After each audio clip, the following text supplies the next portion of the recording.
السلام علیکم ورحمۃ اللہ وبرکاتہ۔ انا للہ و انا الیہ راجعون۔ ناظرین کرام، فن تجوید کے امام اور قائد اہل حدیث خطیب ابن خطیب،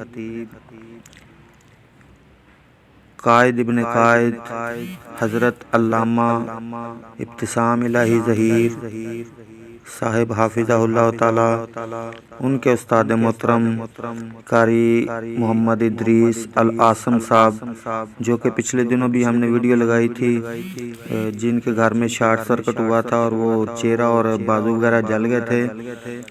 شاہ صاحب دنیا سے چلے گئے ہیں۔ وہ علامہ ابتسام الہی ظہیر صاحب کے استاد بھی تھے اور بے شمار جو ہے نا وہ ان کے شاگرد تھے، تو آج وہ دنیا سے چلے گئے۔ انا للہ و انا الیہ راجعون۔